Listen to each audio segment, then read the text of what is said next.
नारायणाय विद्महे वासुदेवाय धीमहि तन्नो विष्णुः प्रचोदयात्। मने नमः। अथ क्षेत्रज्ञ विभाग योगो नाम त्रयोदशो अध्यायः। और हे अर्जुन, जो जानने योग्य है और तथा जिसको जानकर मनुष्य परमानंद को प्राप्त होता है, उसको भली भांति कहूंगा। वह अनादि वाला परम ब्रह्म न सत ही है कहा जाता है, न असत ही।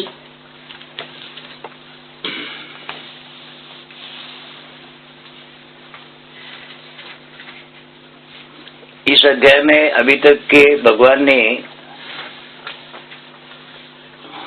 शुरुआत में इसमें कहा था कि क्षेत्र, ये शरीर को क्षेत्र कहा गया है, और इस शरीर को जो जानता है वो क्षेत्रज्ञ है। फिर वो कहते हैं कि सारे क्षेत्रों में क्षेत्रज्ञ तू मुझे ही जान। और फिर क्षेत्र और क्षेत्रज्ञ का जानना ही ज्ञान है।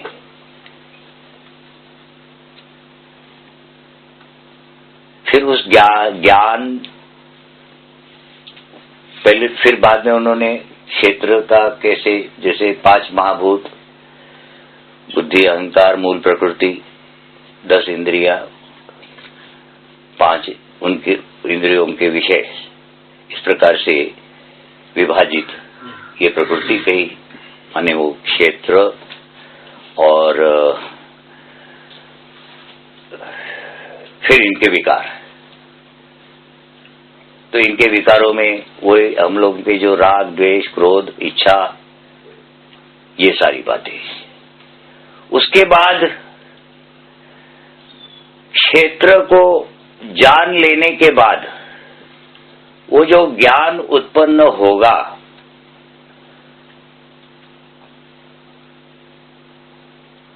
तो उस व्यक्ति का व्यवहार में वो व्यक्ति किस प्रकार का होगा, ये वो बताते हैं।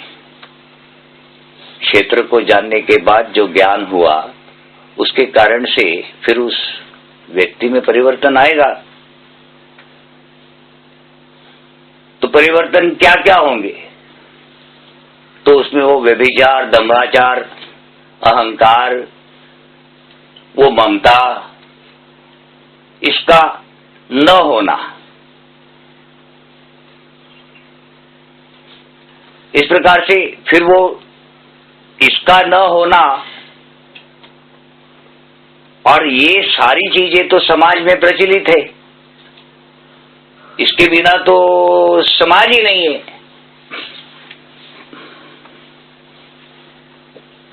तो फिर वो भगवान का भाव ये है कि जैसे उसको वो फिर ज्ञान हो जाता है, तो फिर उसके लिए ये संसार और ये समाज, ये सारा कुछ लगभग शून्य हो जाता है ना। क्योंकि दंभाचार 24 घंटा दंभाचार है, व्यभिचार 24 घंटा, क्योंकि स्वार्थ है, स्वार्थ में व्यभिचार होगा। व्यभिचार माने बदलना, बार बार विचारों को बदलना, साथी बदलना, एक से दोस्ती की, फिर 10-20 दिन, 100 दिन उसके साथ दोस्त बने रहे, फिर किसी बात पे झगड़ा हो गया, उसको छोड़ा, दूसरे को पकड़ा, इस प्रकार से ये व्यभिचार है। अहंकार, मैंपन सब में होता है। तो फिर ये सारी चीजें जितनी हम लोग यहाँ, अच्छा, ममता को समाज में बड़ा अच्छा माना जाता है, दया, माया, इसको तो बड़ा अच्छा माना जाता है। ये सारे प्रकृति के विकार है, परंतु जहाँ ज्ञान हो जाता है वहाँ पता चलता है कि वास्तव में सारे के सारे मैल है।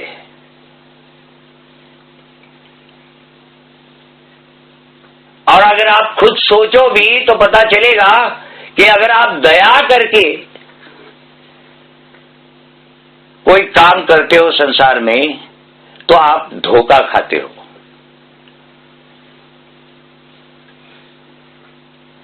कर्म तो करना वो ही है,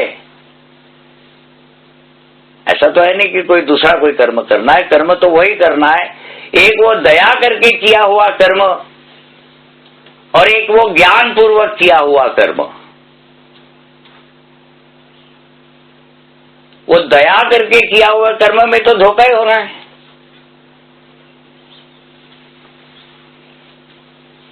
क्योंकि फिर धोखा देने वाले उसका लाभ उठाते हैं।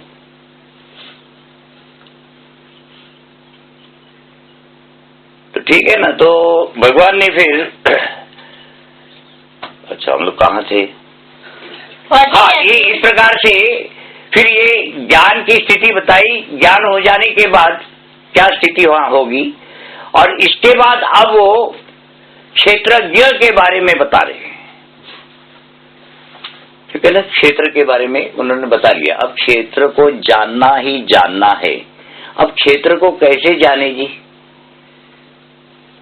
क्योंकि प्रश्न तो ये उठता है ना, भगवान ने तो कह दिया कि क्षेत्र को जानने से आप क्षेत्र के कहलाओगे।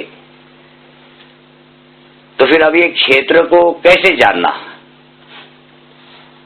वो भी तो प्रश्न है ना। तो ठीक है, हमने आप लोगों को जो 5 मिनट की बात बताई थी कि आप 24 घंटे में से कोई 5-1 मिनट निकाल लो, कम से कम, अधिक से अधिक आपकी इच्छा है, फिर आपकी सुविधा हो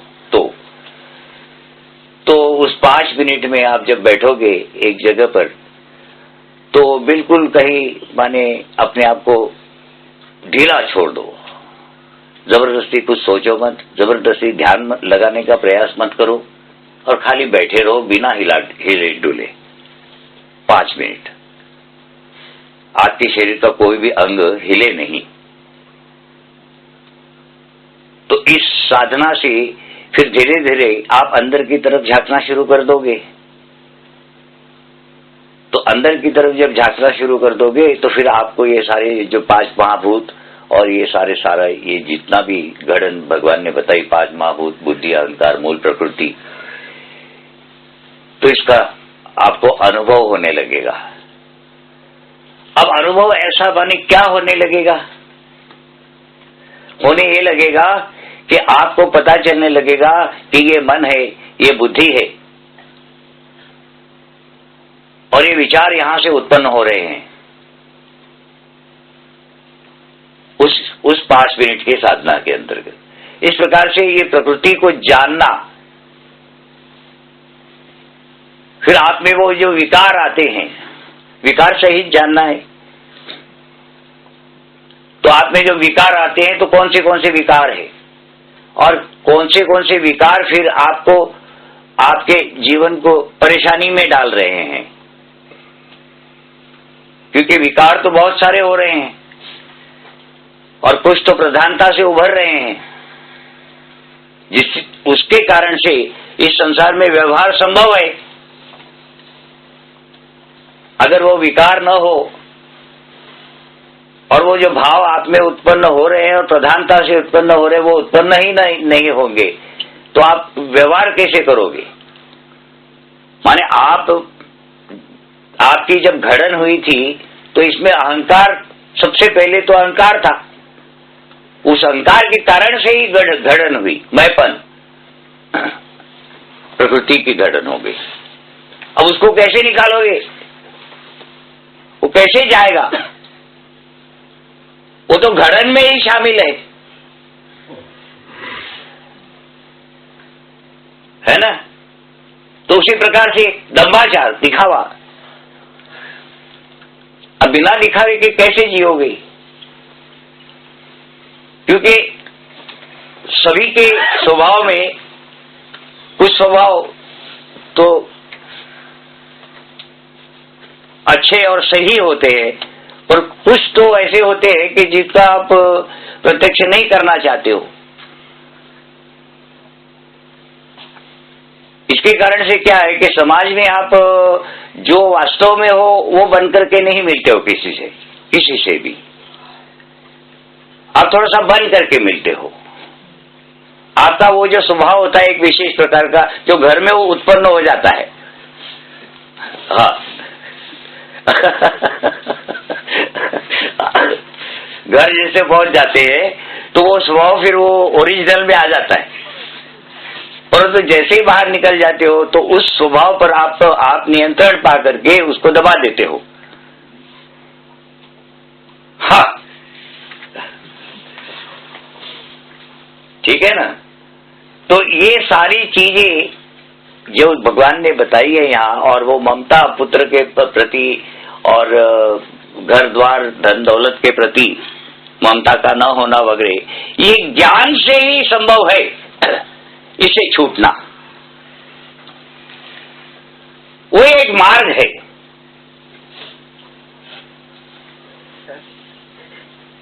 है ना। ये सारी चीजें बिल्कुल आप लोगों में शामिल है। अब इनसे छूटना है तो फिर वो ज्ञान से ही संभव है। इस प्रकार से फिर वो जो क्षेत्र बनते, जैसे जैसे क्षेत्रज्ञ बनते चले जाओगे वो ज्ञान होता चला जाएगा, होते होते होगा, और फिर धीरे धीरे तुम अपने शरीर को बिल्कुल बड़े अच्छे से समझने लगोगे। जब इस शरीर को अच्छे से समझने लगोगे तो क्या होगा, गाड़ी अच्छी चलने लगेगी, क्योंकि मुसीबतें तो ये शरीर लाता है।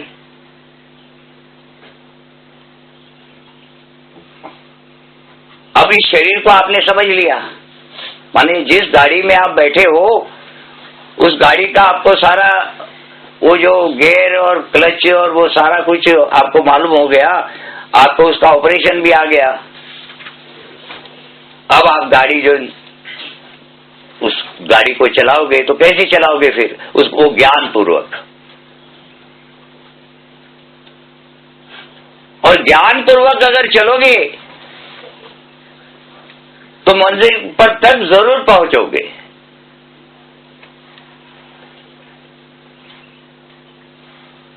ये ऐसा है ना, वही हमने बताया कि इसके वास्ते से बहुत बड़ा कोई वैराग्य वगैरह, ऐसा वैराग्य का पाखंड वगैरह नहीं करना है कि हमने सब त्याग दिया जी और मन ही मन में फिर वो चिंतन हो रहा है, ऐसा सब नहीं होता है। धीरे धीरे ज्ञान से होता है ना। जैसे जैसे आपकी बुद्धि उस कामनाओं के जकड़न से और वो कामना पूर्ण करने के वास्ते से जो प्रयास किए जाते हैं उसके कारण से जो तनाव उत्पन्न होते हैं, टेंशन्स, तो ये जकड़न ढीली पड़ने लगती है और थोड़ा थोड़ा जीवन में आनंद आने लगता है। हाँ, जीना अच्छा लगने लगता है। याद रखना, वैराग्य जिसमें आनंद ही नहीं है वो वैराग्य नहीं है। वैराग्य में आनंद है। आनंद क्यों है? क्योंकि वो बुद्धि की जो जकड़न होती है, विचारों की, सोच की, वो जो डिप्रेशन, अवसाद, तो हताशा, निराशा, ये सारे तो विकार है। तो इन विकारों को जान करके और फिर उसके ऊपर थोड़ा सा अध्ययन करके, ऐसा ना हम लोग जब अच्छे बुरे की बात सोचते हैं ना तो दूसरे के वास्ते से सोचते हैं, माने दूसरे में कितनी अच्छाइयां हैं और कितनी बुराइयां हैं, हम में कितनी अच्छी अच्छाइयां हैं और बुराइयां हैं, ऐसा हम कभी सोचते ही नहीं है। जब हम लोग गपशप मारते हैं ना तो एक दूसरे को कोसते हैं कि नहीं कि वो ऐसा है, वो वैसा है, और तू कैसा है वो नहीं सोचला। बात समझ में आया कि नहीं? तो ये सारे विकार है, इसका अध्ययन करना है, इसका अध्ययन करके और फिर इनसे हटने का प्रयास करना है कि हम दंबाचर माने बिल्कुल वो व्यभिचारी माने बिल्कुल ही कम से कम कुछ लोक लाज के लिए ही सही व्यभिचार को बंद कर दे। हाँ, इधर उधर भटकने से अशांति मन की और वो जीवन के जो बहुत बहुमूल्य क्षण होते हैं उनको गवा देना रोते हुए बेवकूफ की तरह। हाँ, छोटी छोटी बातों पे तुम्हारे ये समझ लिया ना कि ये दुनिया मेरी है और मैंने यहीं रहना है यहाँ से कभी जाना ही नहीं है, परमानेंट। पर वो ऐसी बात नहीं है, तुम परमानेंट नहीं हो। हाँ, न हम है और कोई नहीं है। जो उत्पन्न हुआ है तो उसका नाश होना ही है। हाँ, तो अब भगवान अब ये क्षेत्रज्ञ के बारे में बताना शुरू कर रहे हैं। ठीक है ना, ये बात समझे कि पहले उन्होंने क्षेत्र के बारे में बताया, वो क्षेत्र कैसा है, और फिर ये बताया कि जो क्षेत्र को जानेगा उसको इतना ज्ञान हो जाएगा कि फिर वो ये सारे जो लक्षण बताए उन्होंने इनसे रहित हो जाएगा।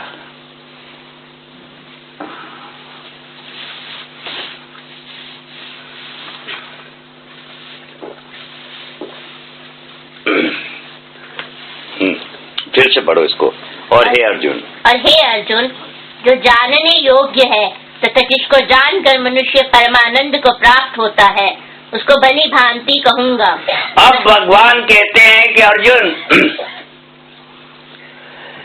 ये जो क्षेत्र और क्षेत्रज्ञ की बात मैंने कही, इसमें वास्तव में तो क्षेत्रज्ञ को ही जानना है,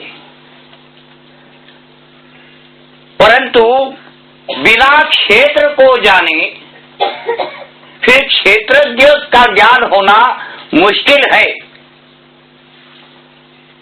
परंतु इन दोनों में से, माने क्षेत्र और क्षेत्रज्ञ में से, वास्तव में तो जानने योग्य तो वो क्षेत्रज्ञ ही है, माने वो आत्मा,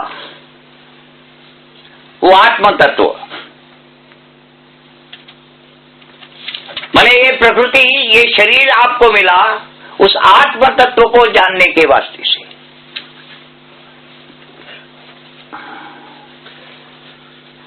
उसको जानकर करना क्या है, क्योंकि वो ही आप हो खुद। आपको अपने आप को पहचानना है, जानना है। ठीक है ना, इन दोनों में से वास्तव में तो जानने योग्य तो वही है, और उसी को मैं तुम्हें यहाँ पे, और इसको जान करके फिर वो जो मनुष्य है वो परमानंद को प्राप्त होता है। परम आनंद है ना, माने सर्वोच्च स्थिति। अब वो परम आनंद कैसे हासिल हो सकता है? वो जो हमने कहा कि ये जो कामनाओं से जकड़ी हुई आपकी ये जो बुद्धि है, सारे अशांति का जड़ ये है। हाँ, और इसकी ये जो जकड़न है वो सारे विचारों की और सोच की, जिसके कारण से चेहरे पे मायूसी छा रही होती है, निराशा, हताशा, तो वो जो जकड़न है वो ढीली पड़ जाती है।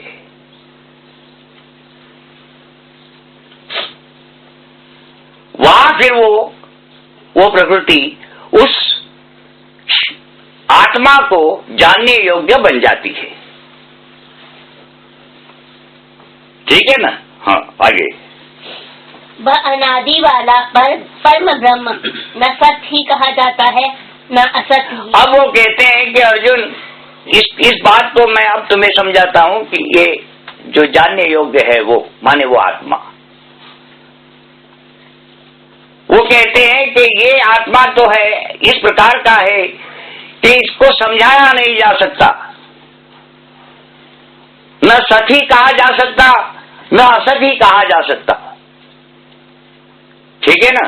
हाँ, आगे। परंतु वह सब और हाथ पैर वाला, सब और नेत्र, सिर और मुख वाला तथा सब और कान वाला है, क्योंकि वह संसार में सबको व्याप्त करके स्थित है। ये हमने आपको बात बताई थी एक बार कि आपकी आंखें नहीं देख रही होती, इन आंखों के जरिए से आप संसार को देख रहे होते हो। माने कहने का भाव ये कि देखने की शक्ति उस आत्मा की है, माने तुम्हारी है। आंख तो मात्र उसका साधन है। अब वो तुम्हारी जो शक्ति है वो इतनी बड़ी है कि अगर ये आंख हटा करके और फिर उस शक्ति से ही देख लिया जाए तो सारा ब्रह्मांड दिखने लगेगा। दिव्य चक्षु, तो सुनने की शक्ति आप में है। आप उस कान के जरिए से आप सुन लेते हो। सोचने की शक्ति आपकी है, आप बुद्धि के जरिए से उसे सोच लेते हो।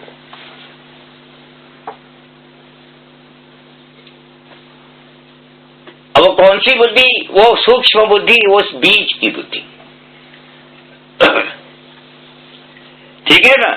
तो ये सब और हाथ पैर वाला वगैरह ये जो बता रहे हैं वो ये बताना चाह रहे हैं कि ये सारी की सारी शक्तियां वास्तव में तुम में है और ना कि उस प्रकृति में।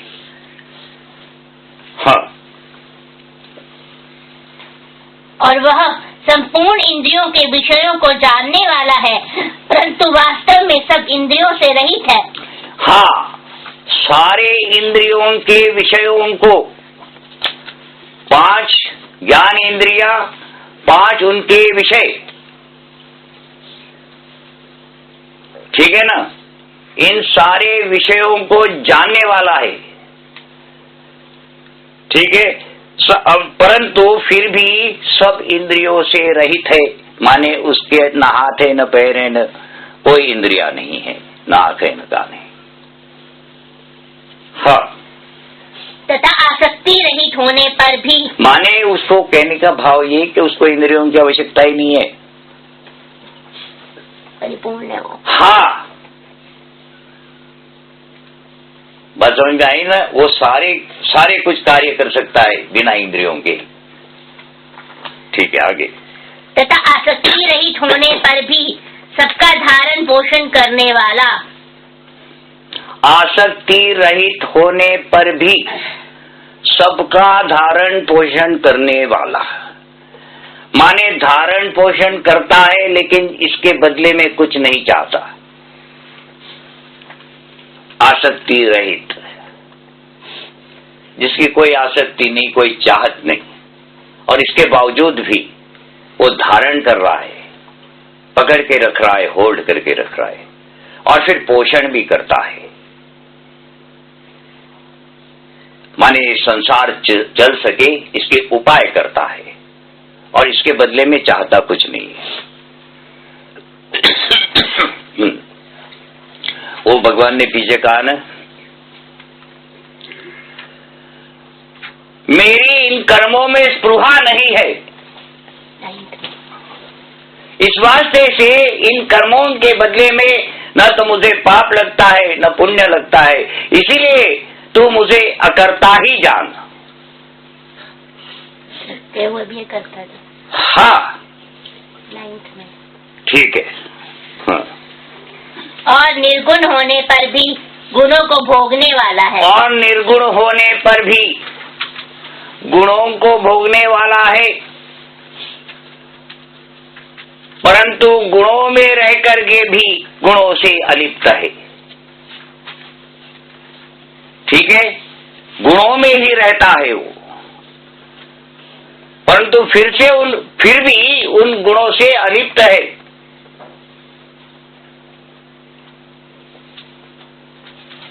न तो वो गुण उसमें है न वो गुणों में है। हाँ, आगे।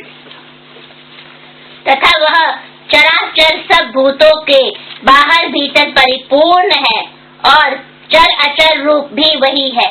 बाहर भीतर परिपूर्ण है, इनमें सारे प्राणियों में, चर हो चाहे अचर हो, सारे प्राणियों में बाहर और भीतर से स्थित है।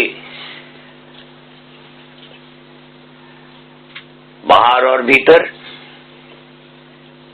प्रकृति और वो ब्रह्म और उसका वो स्वभाव, न सत कहा जा सकता है न असत ही कहा जा सकता है। हाँ, इसीलिए वो बाहर भी है और भीतर भी है। आगे, और वह सूक्ष्म होने से अविज्ञेय है। सूक्ष्म होने से अविज्ञेय है, जानना संभव नहीं है उसे।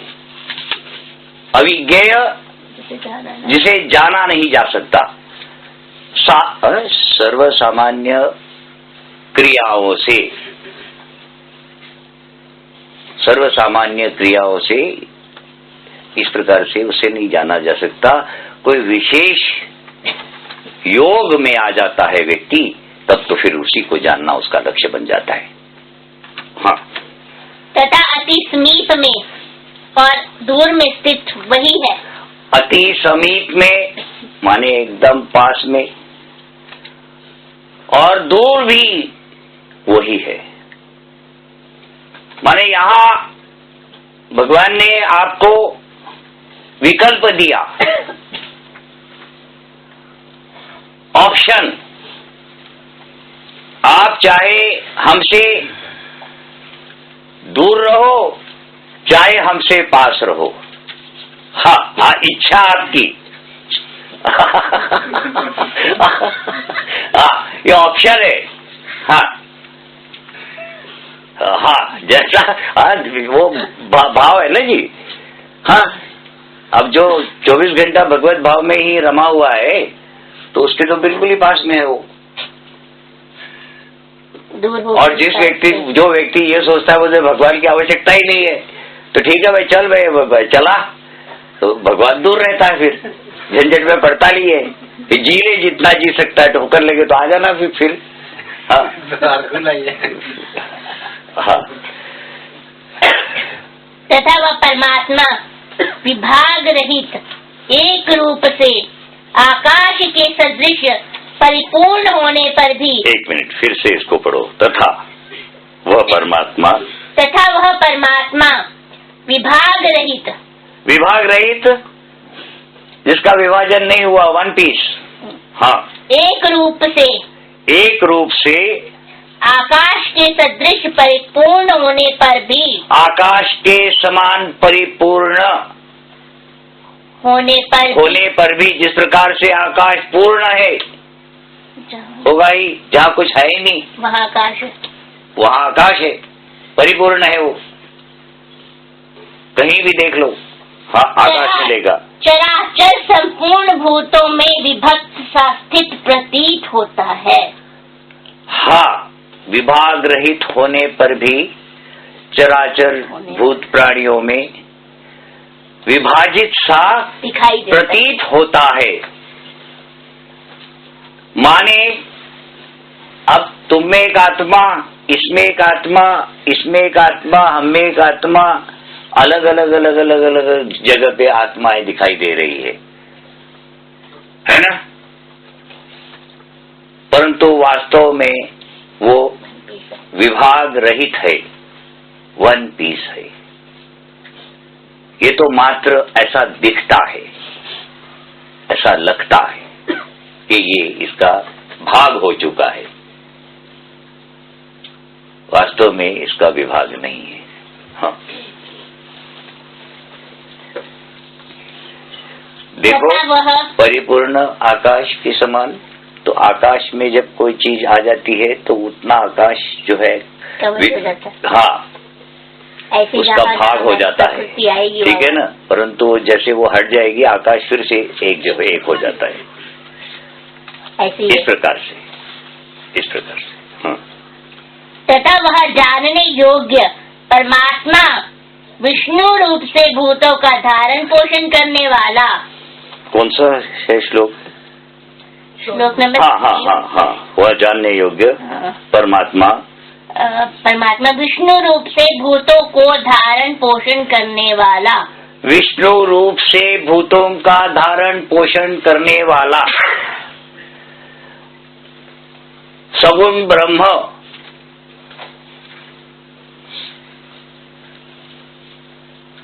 ईश्वर।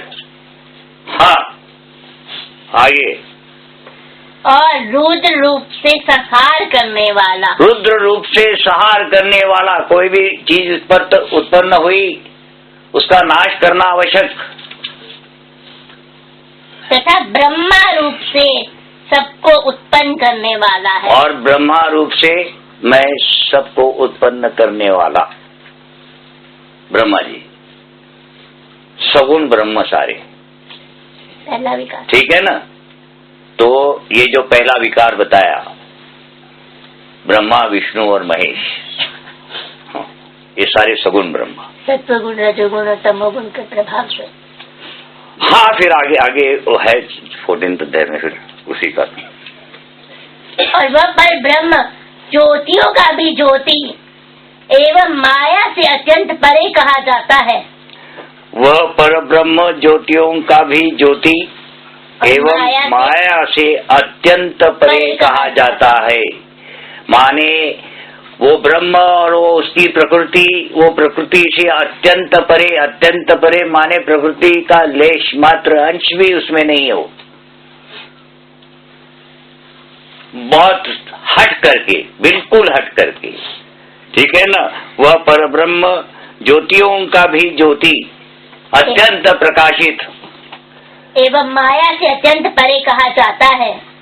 हाँ, माया से अत्यंत परे माने प्रकृति से अत्यंत परे, सत्वगुण रजोगुण तमोगुणों से अत्यंत परे। हाँ, वह परमात्मा बोध स्वरूप माने खुद ब खुद ज्ञान, वो ज्ञान स्वरूप ही है वो परमात्मा। हाँ, जानने योग्य, संसार में अगर कोई जानना है तो यही एक जानने योग्य। हाँ, एवं तत्व ज्ञान से प्राप्त करने योग्य है। और तत्व ज्ञान से प्राप्त करने योग्य है। 8वें अध्याय में भी उन्होंने कहा था कि वो परब्रह्म तो अनन्य भक्ति से ही प्राप्त होने योग्य है, कर्म संन्यास। और यहाँ पर भी वो बताते हैं कि वो ज्ञान तत्व ज्ञान से ही प्राप्त करने योग्य है, यानी कर्म सन्यासी तत्वदर्शी होता है। हाँ जी, अंत तो वो वही जाना है। बस कर्म सन्यासी क्या, निष्काम कर्म योगी भी पहुंचना वही है। अच्छा, फिर क्या है ना, देखो सुनो एक और बात। बहुत सारे लोग बहुत सारे तरीके से भगवान को पूछते हैं। ठीक है ना। अपने अपने ये जो रीति रिवाज भी हुआ क्या करते हैं, और अपने अपने गुणों के अनुसार, अपने अपने स्वभाव के अनुसार अपने अपने अलग अलग प्रकार की रीत होती है भगवान को पूजन करने की। आवश्यक नहीं है कि कोई एक ही तरीके से कुछ करे। ठीक है ना। तो ऐसा नहीं है कि ये भगवान को प्राप्त होने वाले इसी प्रकार का आचरण करेंगे तो ही प्राप्त होंगे। और भी जो मार्ग है उसमें जिस प्रकार से अनन्य भक्ति, ये जो फाइनल है, ये अनन्य भक्ति कभी कभी मनुष्य को जन्मजाति इसकी समझो भगवान की कृपा होती है वो। और फिर ऐसे व्यक्ति को वो भक्ति करते, बाकी वो कुछ नहीं, उसको तो ज्ञान भी नहीं होता है, नहीं किसी चीज का पालन करता है, बस वो भक्ति में ही लीन होता है और भगवान को प्राप्त हो जाता है। हाँ, और सबके हृदय में विशेष रूप से स्थित है। और सबके हृदय में विशेष रूप से स्थित है। ठीक है ना। सबके हृदय में, अब हृदय माने हार्ट नहीं, हाँ, मुख्य जगह। ठीक है ना। जैसे कहते हैं ना वो सिटी के सेंटर में कोई चीज हो तो हम बोलते हैं हार्ट ऑफ द सिटी। हाँ, हार्ट ऑफ द सिटी। उस प्रकार से ये हृदय में स्थित है का अर्थ ये नहीं होता है कि वो हार्ट में जाकर के बैठ गया, ऐसा नहीं है। वो उसका वो ये जो प्रभाव है तो टोटल, ठीक है ना।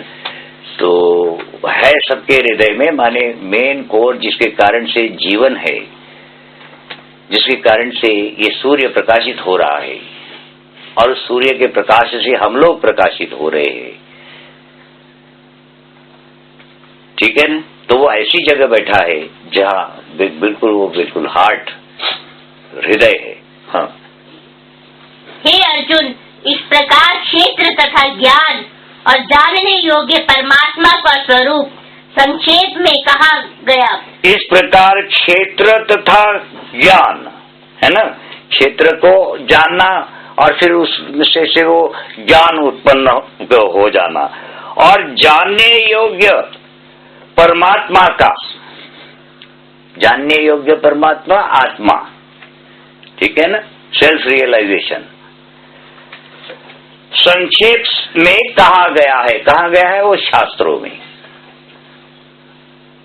मेरा भक्त इसको तत्व से जानकर मेरे स्वरूप को प्राप्त होता है। और ये इस प्रकार से ये सारी बातें जो शास्त्र में दी हुई है, इसको जान करके और फिर मुझे प्राप्त हो जाता है। हाँ। और हे अर्जुन, प्रकृति और पुरुष, इन दोनों को ही तू अनादि जान। प्रकृति और पुरुष, अब यहाँ पे प्रकृति माने शरीर और पुरुष माने आत्मा, और भगवान कहते कि अर्जुन इन दोनों को ही तू अनादि जान, माने ये पता नहीं कि कब से शुरू हुए। हाँ, आगे। राग द्वेष आदि विकारों को तथा त्रिगुणात्मक संपूर्ण पदार्थों को ही प्रकृति से ही उत्पन्न जान। और फिर ये जो प्रकृति अनादि है, तो इसमें जो विकार है ये सारे के सारे फिर इसी से उत्पन्न हो रहे हैं। तो इस बात को जान ले कि ये जो आत्मा है और ये जो प्रकृति है, ये दोनों ही अनादि है, और जितने फिर ये जो विकार है ये इन्हीं से, ये प्रकृति से ही उत्पन्न हो रहे हैं। जीवात्मा के उपस्थिति के कारण से ही ये बात ध्यान रखें। हाँ। क्योंकि कार्य और करण को उत्पन्न करने में हेतु प्रकृति कही जाती। कार्य और करण, करण माने साधन, कार्य करने के हथियार, जैसे हमारे हाथ पैर वगैरह, ये करण है। तो बाह्य करण और अंतकरण, बाहर के काम करने के साधन और अंदर के काम करने के साधन, अंतकरण। तो अंतकरण में मन बुद्धि अहंकार, और बाहर हाथ पैर वगैरह ये सारी। इस प्रकार से क्या है, क्योंकि कार्य और करण को उत्पन्न करने में हेतु प्रकृति। अब ये कार्य माने इनसे जो हमने काम कर दिया वो कार्य, ठीक है ना। अब इन दोनों को उत्पन्न करने में प्रकृति हेतु कहा गया है, माने वो जो ऊर्जा है वो खर्च होगी प्रकृति की। हाँ। और जीवात्मा सुख दुखों के भोक्तापन में अर्थात भोगने में हेतु कहा जाता है। हाँ। और बाकी माने कार्य और करण तो प्रकृति के अधीन है। करण वो कार्य करने के साधन, तो ये करण जितने भी उत्पन्न हो प्रकृति से उत्पन्न है, ठीक है ना। और फिर सुख दुख आदि ये जो विकार होने हैं वो किससे होने हैं? वो जब तक जीवित नहीं होगी प्रकृति तब तक विकार नहीं होंगे, तो वो फिर आत्मा के अधीन है। इस प्रकार से जीवात्मा और प्रकृति, आत्मा और प्रकृति, आत्म तत्व और उसका वो भाव, प्रकृति भाव है।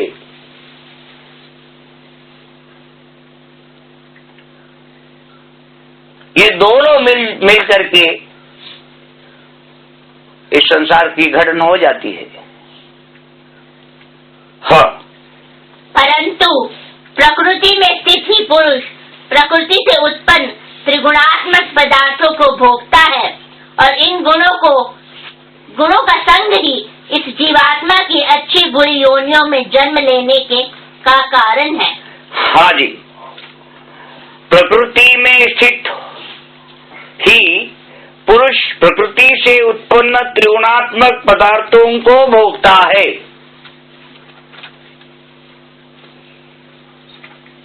प्रकृति में स्थित होकर के जीवात्मा प्रकृति से उत्पन्न हुए भोगों को भोगता है। हाँ, आगे। और इन गुणों का संग ही, अब इन गुणों का की संगत करता है वो, इसका मतलब इस गुणों के संगत करने के कारण से क्या होता है? जीवात्मा के अच्छी बुरी योनियों में जन्म लेने का कारण है। माने वो पाप और पुण्य से बंध जाता है। वो सोचता है कि मैं कर रहा हूं, इसीलिए उसको बंधन लग जाते हैं पाप और पुण्य के। और पाप और पुण्य जब उसको बंधन लग जाते हैं तो उसका बार बार अच्छे या बुरी योनियों में जन्म होना शुरू हो जाता है। इस देह में स्थित ये आत्मा वास्तव में परमात्मा ही है। हाँ, वही साक्षी होने से उपद्रष्टा, वही साक्षी होने से उपद्रष्टा। साक्षी मतलब वो वहाँ पे उपस्थित। हाँ, साक्षी, साक्षी हर कर्म का साक्षी कौन है? ब्रह्म। तो उस साक्षी होने से उपद्रष्टा है। उपद्रष्टा देखने वाला। हाँ, देखने वाले को देखने वाला। हाँ हाँ, उपद्रष्टा।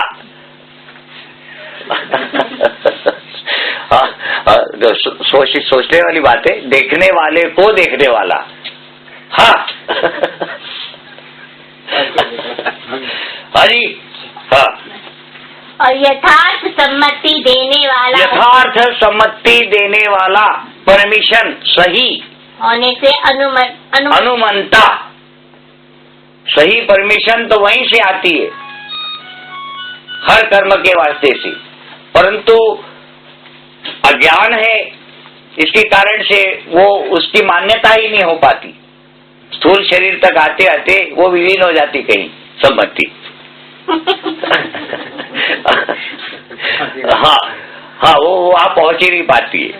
हाँ, सबका धारण पोषण करने वाला होने से भरता, हाँ, जीव रूप से भोगता, ब्रह्मा आदि का भी स्वामी होने से महेश्वर।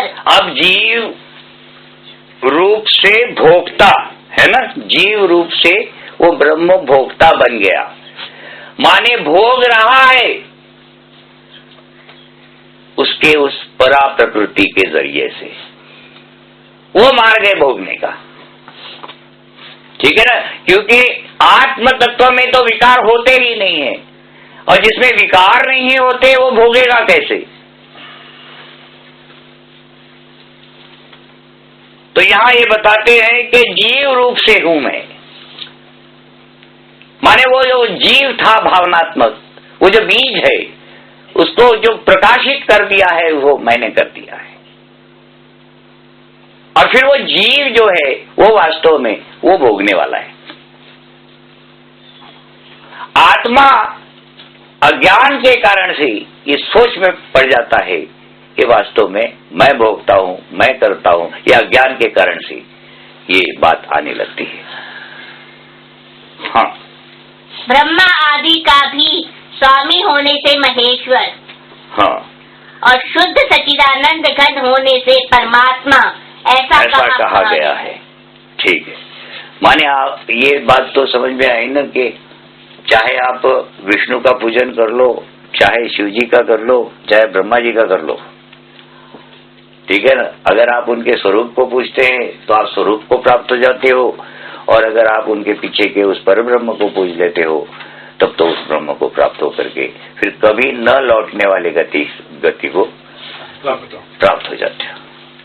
हाँ, इस प्रकार पुरुष को और गुणों के सहित प्रकृति को जो मनुष्य तत्व से जानता है वह सब प्रकार से कर्तव्य कर्म करता हुआ भी फिर नहीं जन्मता। हाँ, इस प्रकार से पुरुष को और गुणों के सहित प्रवृत्ति को जो मनुष्य तत्व से जानता है वो फिर कर्म करता हुआ पाप को नहीं प्राप्त होता है।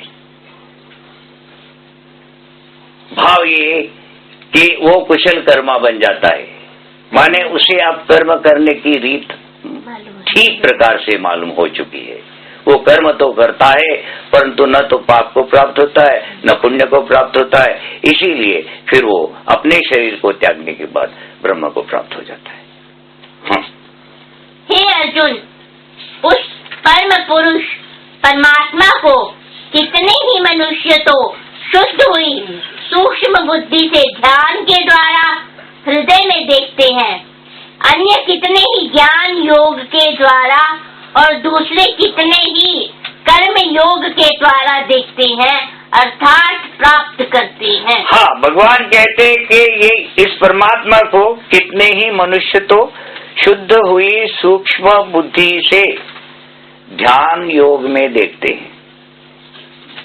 शुद्ध हुई सूक्ष्म बुद्धि माने उस सूक्ष्म बुद्धि से भी जब सारी की सारी सांसारिक कामनाएं समाप्त हो जाएगी, ऐसे में वो बहुत सारे योगी लोग उस परमात्मा को देखते हैं और हृदय में देखते हैं, और अन्य कितने ही ज्ञान योग के द्वारा अनन्य भक्ति के द्वारा, ठीक है ना। अनन्य भक्ति एक जगह बैठ के भी हो सकती है, चलते फिरते भी हो सकती है। तो कितने लोग कितने जो है वो इस प्रकार से भगवान को प्राप्त करते हैं, और दूसरे कितने ही कर्म योग के द्वारा, निष्काम कर्म योग के द्वारा भगवान को की प्राप्ति की इच्छा करते हैं और प्राप्त कर लेते हैं। हाँ, परंतु इनसे दूसरे अर्थात जो मंद बुद्धि वाले पुरुष है वे इस प्रकार न जानते हुए दूसरों से अर्थात तत्व के जानने वाले पुरुषों से सुनकर ही तद अनुसार उपासना करते हैं, और वे श्रवण प्रायण पुरुष भी मृत्यु रूप संसार सागर को निसंदेह तर कर जाते हैं। श्रवण परायण माने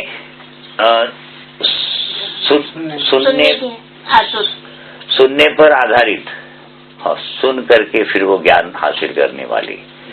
ये जो थोड़ा सा जिसको भी पढ़ने लिखने में नहीं इच्छा हो रही, क्या नहीं हो रही, तो वो सिर्फ सुन ही ले और सुन करके और फिर उस पर आचरण कर करके और फिर वो परम गति को प्राप्त होते हैं। हे अर्जुन, यावन मात्र जितने भी स्थावर जंगम प्राणी उत्पन्न होते हैं उन सबको तू क्षेत्र और क्षेत्रज्ञ के संयोग से ही उत्पन्न जान। ये क्षेत्र और क्षेत्रज्ञ प्रकृति और वो ब्रह्म, ठीक है ना। तो एक वो ब्रह्म तत्व, एक वो जीव, और फिर उसकी वो स्थूल प्रकृति। अब वो जीव जो है वो पर प्रकृति, और वो जो स्थूल उससे उत्पन्न स्थूल जो है वो अपर प्रकृति। हाँ, और इनका ये जो ये संयोग है, हाँ, इससे फिर ये सारे के सारे प्राणी उत्पन्न हो रहे हैं कॉम्बिनेशन से। हाँ, इस प्रकार जानकर जो पुरुष नष्ट होते हुए सब चराचर भूतों में परमेश्वर को नाश रहित और समभाव से स्थित देखते हैं वही यथार्थ देखता है।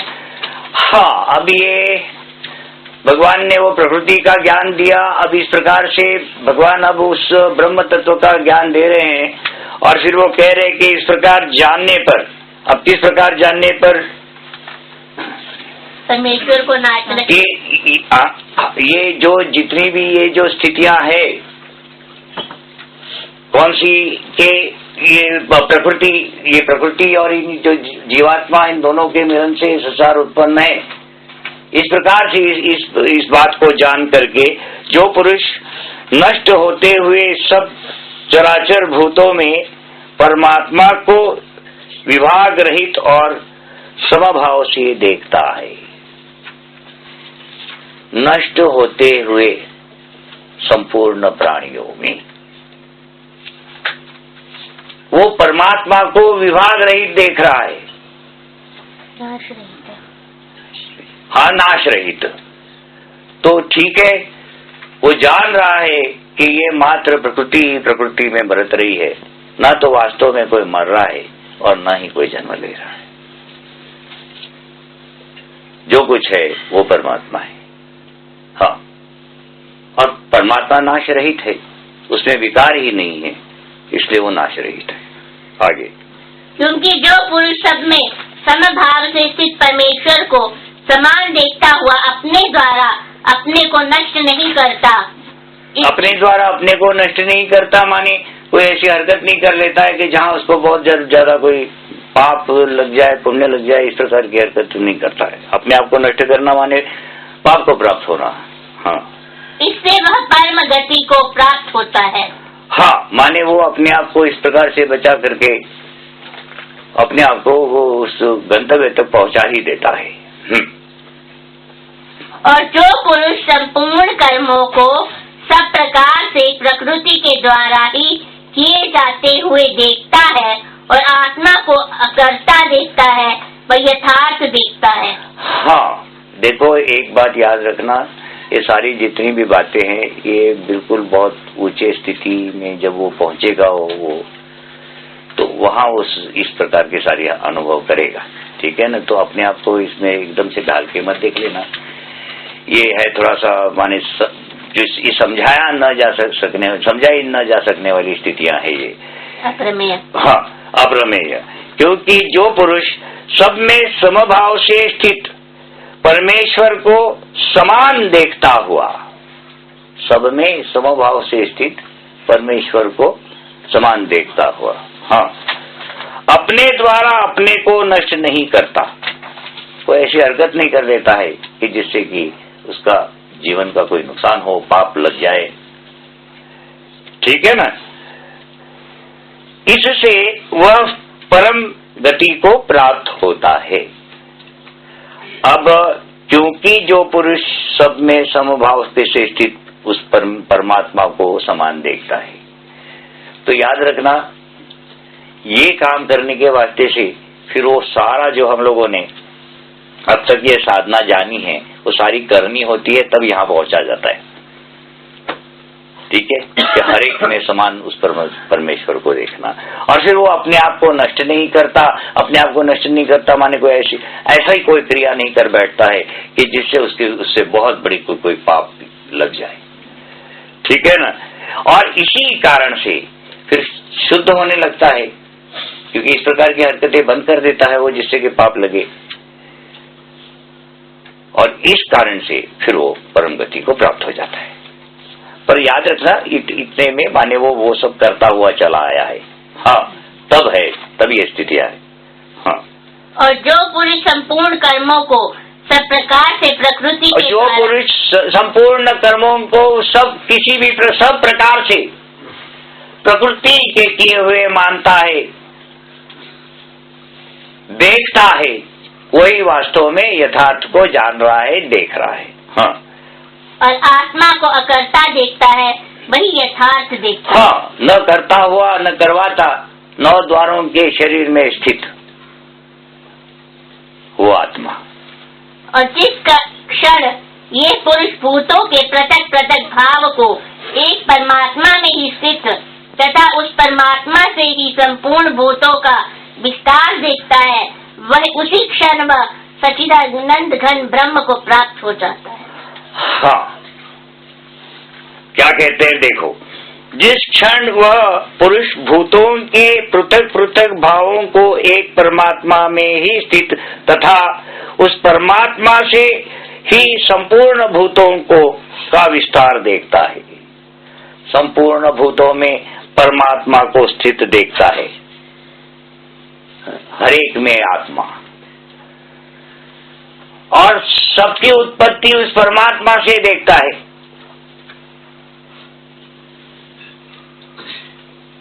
ठीक है ना, कि ये सारा का सारा उस परमात्मा से उत्पन्न हुआ है और हम सब में परमात्मा ही ये कर रहा है, तो ऐसा वो व्यक्ति संपूर्ण भूतों का विस्तार देखता है, उसी क्षण वह सच्चिदानंद घन ब्रह्म को प्राप्त हो जाता है। ये देखो, ये लास्ट स्टेज है,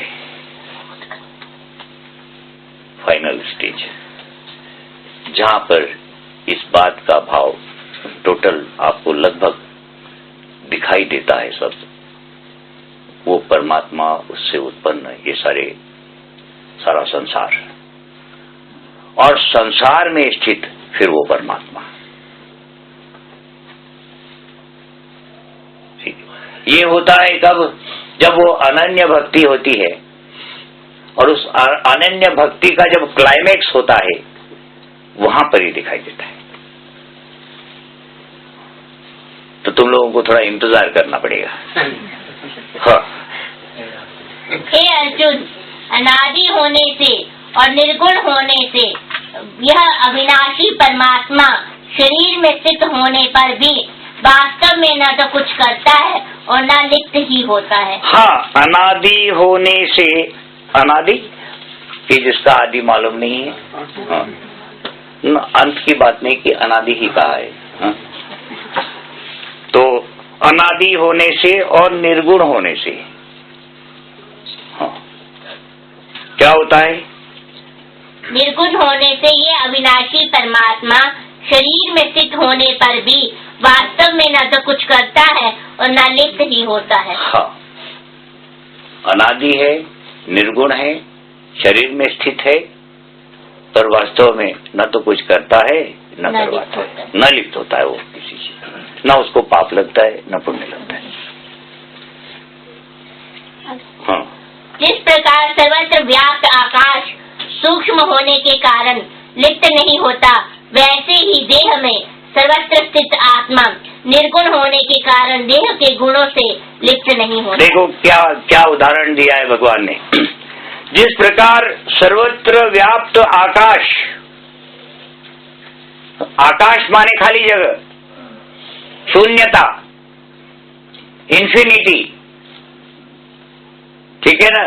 जिस प्रकार से सर्वत्र व्याप्त वो आकाश किसी भी चीज से लिप्त नहीं होता। देखे नहीं, जैसे मान लो इधर आकाश है और हमने ये इधर डाल दिया, अब इतना आकाश चला गया, ठीक है। अब हमने ये हटा दिया तो आकाश तो पूरा हो गया, आकाश इधर नहीं आया, इससे लिप्त नहीं हुआ, है ना। समझ में आया कि नहीं? कि जिस प्रकार से सर्वत्र व्याप्त आकाश सूक्ष्म होने के कारण से लिप्त नहीं, किसी चीज से लिप्त नहीं होता। ये देखो ना, ये अभी ये यहाँ ले आए, यहाँ का आकाश हट गया, अब हम जब यहाँ ले आए तो वो आकाश वही रह गया, ये इधर चला आया,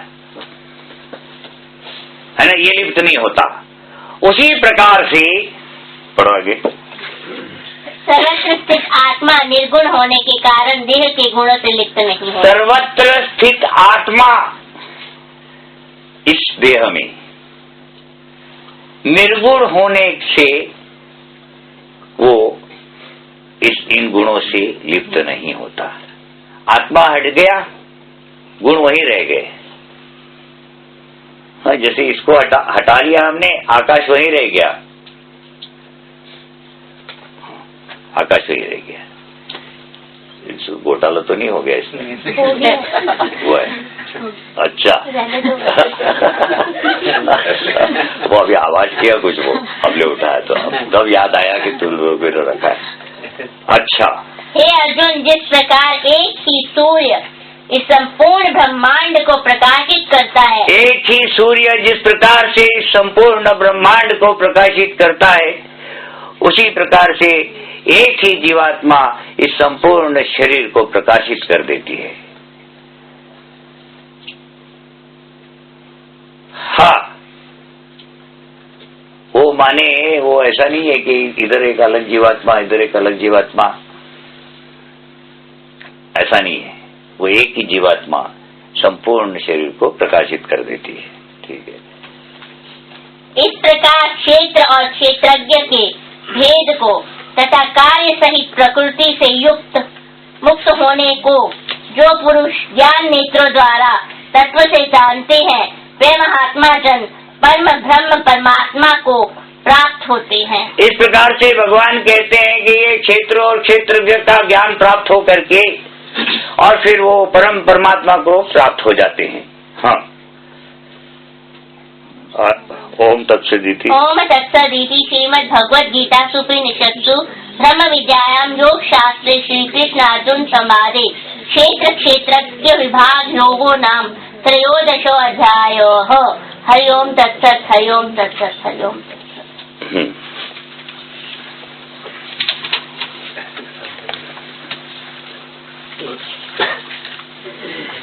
देखो नहीं कि ये जो प्रकृति का जानना और ये जो ब्रह्म तत्व को जानना, तो वास्तव में प्रकृति को मात्र इसीलिए जाना जाता है कि हम ब्रह्म तत्व को सही प्रकार से जान सके। जानने योग्य तो वो ब्रह्म तत्व ही है, क्योंकि ये जो दूसरा शरीर है, ये प्रकृति जो है, ये तो मात्र भाव ही भाव है। अब इसके कुछ प्रमाण भी मिलते हैं कि पूर्व काल में आप लोगों ने सुना होगा कि ऋषि मुनि होते थे, वो अंतर्धान हुआ किया करते थे,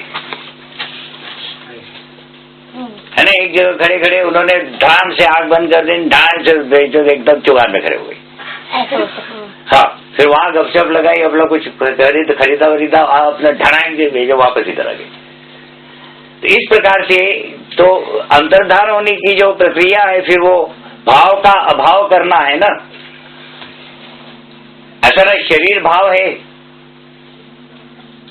तो उसका अभाव कर देना। अगर अभाव कर दोगे तो शरीर गायब हो जाएगा। अच्छा, अगर इस शरीर को तत्व मान लेते हैं तो अंतर्धान होना संभव नहीं है। फिर कौन सी प्रक्रिया से आप अंतर्धान होगे?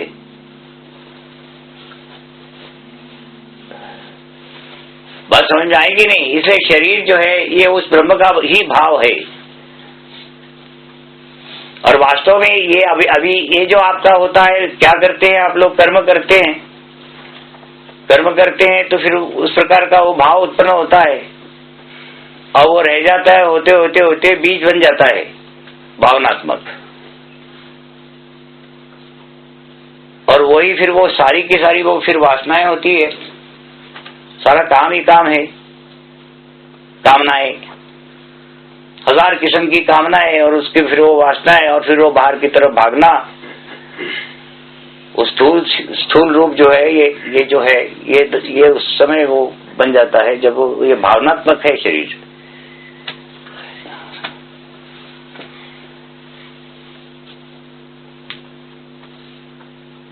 तो अब ये जो दूसरी बात है, ये जो हमने आपको बताया था ना, ये 5 मिनट की साधना, ये जरूर कर किया करो ना। ये बड़ी लाभदायी होगी आपको जीवन में, क्योंकि इससे बहुत सारी बातें समझ में आने लगती है।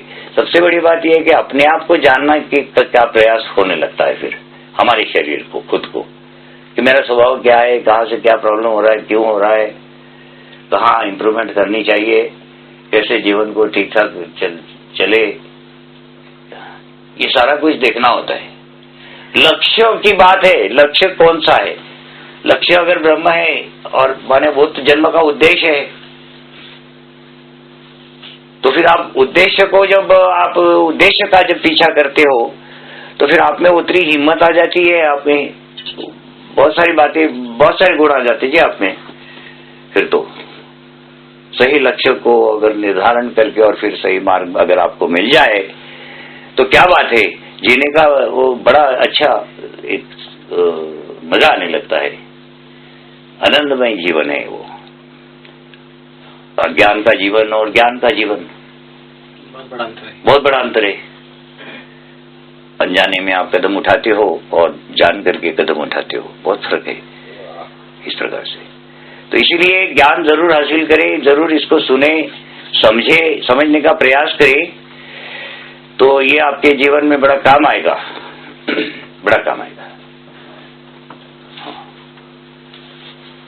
वास्तव में माने वो धर्म क्या है ये जानने को मिलता है। खाली मात्र मंदिरों में जाना, और चलो वो तो है एक वो व्यवस्था बनाई हुई है विद्यार्थियों के वास्ते से, वो तो जरूर करे जो अगर कर रहा हो, परंतु मात्र उतने से काम नहीं चलने वाला। बहुत कुछ तो व्यवहार में लाना ही पड़ेगा अगर आपको प्रत्यक्ष में किसी चीज के फल चाहते हो तो। उधर हम तो कर्म करते हैं, पता चलता है कुछ अंदर में जाके, वो तो अपनी कामना रखनी। रिजल्ट अगर आप चाहते हो तो फिर आपको व्यवहार में उसको उतारना होगा। और ये जो गीता शास्त्र है ये व्यवहारिक है, सारा व्यवहार में लाना है आपने अपने रोजमर्रा की जीवन में। तो जिस प्रकार से माने जीते जीते ही आत्मा उन्नति हो जाए, उसे करना कुछ है नहीं कोई खास, मात्र एक वो हमेशा स्वार्थ का जो भाव होता है उसको कभी कभार निस्वार्थ करने का प्रयास करने का, कभी कभार। हर बार अपने बारे में सोच आ रही है ऐसा जानकर फिर कभी कभी दूसरे के बारे में भी सोच ले। अब दूसरे के बारे में सोच के फिर कोसना उसी को, वैसा नहीं।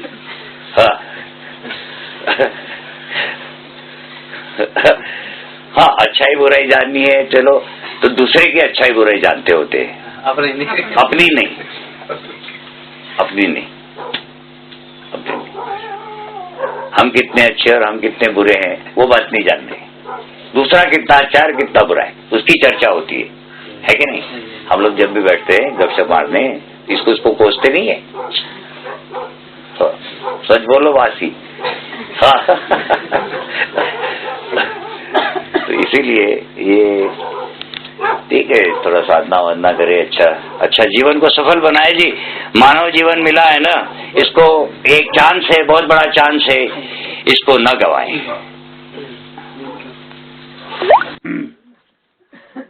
जिस प्रकार सर्वत्र व्याप्त आकाश सूक्ष्म होने के कारण लिप्त नहीं होता, वैसे ही देह में सर्वत्र स्थित आत्मा निर्गुण होने के कारण देह के गुणों से लिप्त नहीं होता। भगवान कहते हैं कि जिस प्रकार से सर्वत्र व्याप्त आकाश माने खाली जगह, सर्वत्र व्याप्त चारों तरफ का ये जो आकाश है, ये सूक्ष्म होने के कारण से लिप्त नहीं होता है। अत्यंत सूक्ष्म होने के कारण से आकाश किसी से भी लिप्त नहीं होता। अब लिप्त नहीं होता माने मिल नहीं जाता। जैसे कोई चीज आपने, जैसे टेबल आकाश में है, इसको हटा लो तो आकाश वहीं रह जाता है, टेबल हट जाता है, क्योंकि आकाश उससे लिप्त नहीं है। लिप्त अगर हो गया होता तो टेबल के साथ साथ आकाश भी चला आता। ठीक है ना? उसी प्रकार से आत्मा सूक्ष्म होने के कारण से गुणों से लिप्त नहीं होता, प्राकृतिक गुणों से। अब प्राकृतिक गुणों से लिप्त नहीं होता का अर्थ ये हुआ कि न तो वो वास्तव में पाप को प्राप्त होता है न पुण्य को प्राप्त होता है।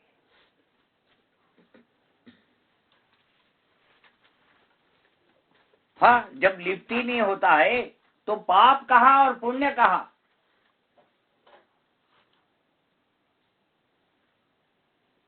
पाप पुण्य तो उसी को है जो लिप्त है।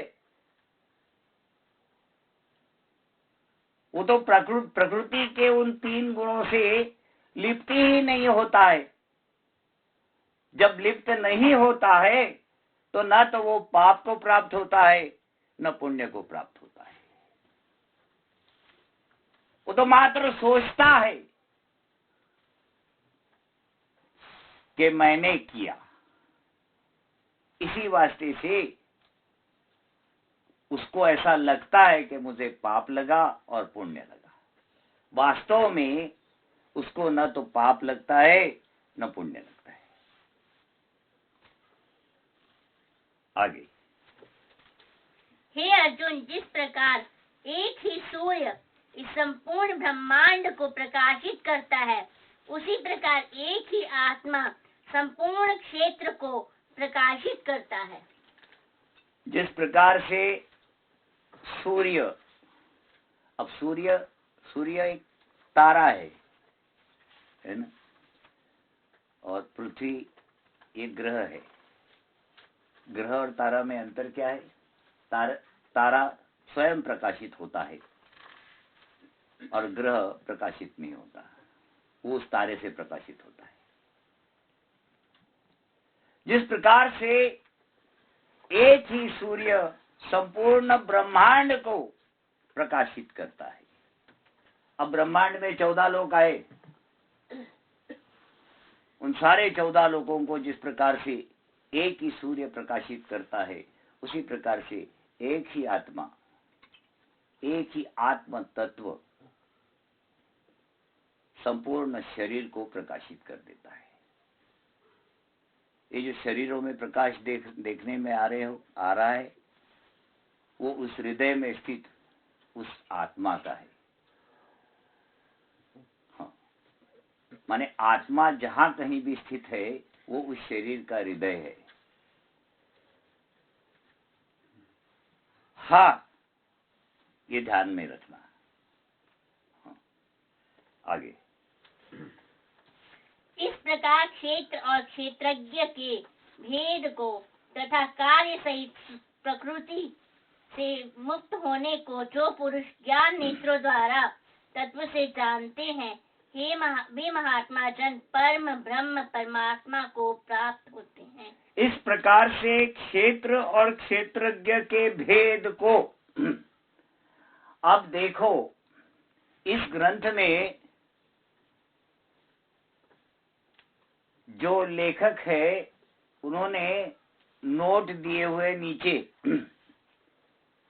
वहां उन्होंने भेद बताया है प्रकृति और आत्म तत्व में। यहाँ जो भगवान कह रहे हैं उसका भाव वो नहीं है, क्योंकि ये जो भेद दिए हैं उस नोट में, उसके लिए योग करने की आवश्यकता नहीं पड़ेगी उसको जानने के लिए। वो तो सर्वसामान्य हरकतों से ही जाना जा सकता है कि एक आत्मा है और एक वो प्रकृति है, और प्रकृति में विकार है और आत्मा में नहीं है। इसके लिए योग करने की आवश्यकता नहीं है इतना जानने के लिए। यहाँ जिस भेद की बात हो रही है वो विवेक ख्याति है, जहां उस आत्म तत्व को पता चल जाता है कि मैं जुदा हूं और ये प्रकृति जुदा है। जहां उस बीज का नाश हो जाता है, वो जो भावनात्मक सूक्ष्म बीज है, उस बीज का ही नाश हो जाता है।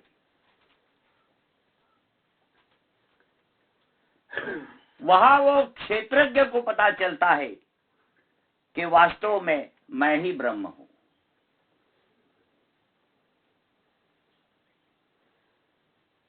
प्रकृति से पूर्ण रूप से हट जाता है। बात समझ में आई ना? तो वो भगवान कहते हैं कि इस प्रकार क्षेत्र और क्षेत्रज्ञ के भेद को तथा कार्य सहित प्रकृति के से मुक्त होने को, कार्य सहित प्रकृति से मुक्त होने को, माने प्रकृति का वो जो कार्य है उससे भी और प्रकृति से भी। अब प्रकृति का कार्य स्थूल शरीर और वो प्रकृति, वो बीज, इन दोनों से मुक्त होने को जो तत्व से जान लेता है, माने जिसको इस बात का संपूर्ण ज्ञान हो जाता है, ऐसे वो महात्मा जन फिर परम ब्रह्म परमात्मा को प्राप्त हो जाते हैं।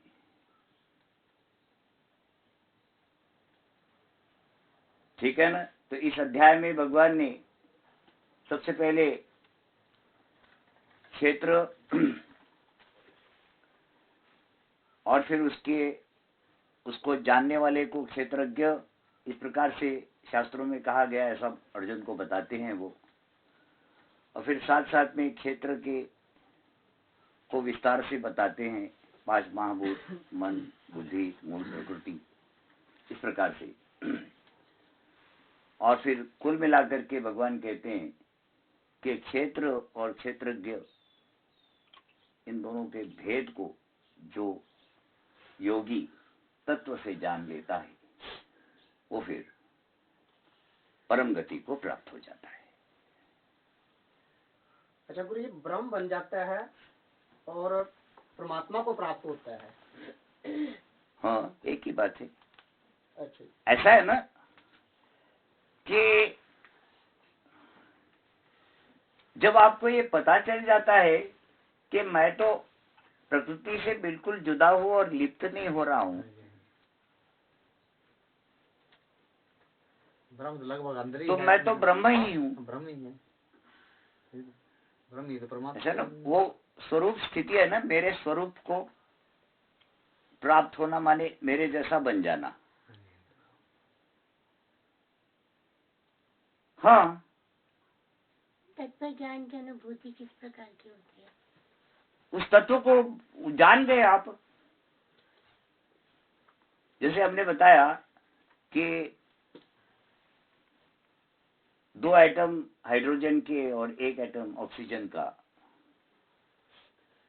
मानिए 2 तत्व हो गए ना, एक हाइड्रोजन एक तत्व है और ऑक्सीजन एक तत्व है।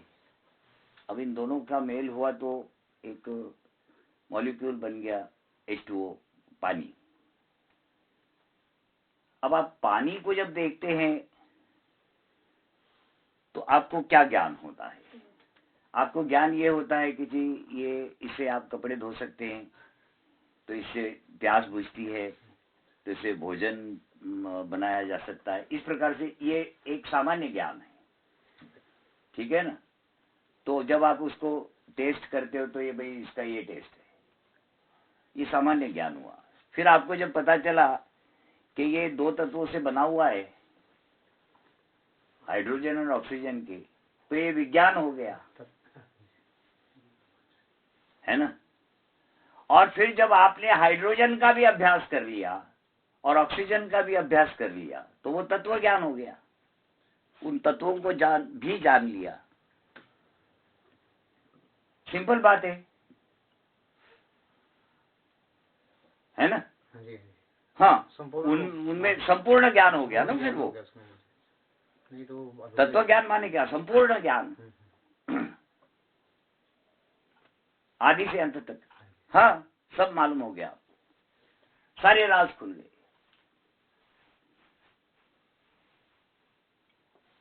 अब मेरे स्वरूप को प्राप्त हो जाना माने मेरे जैसा बन जाना,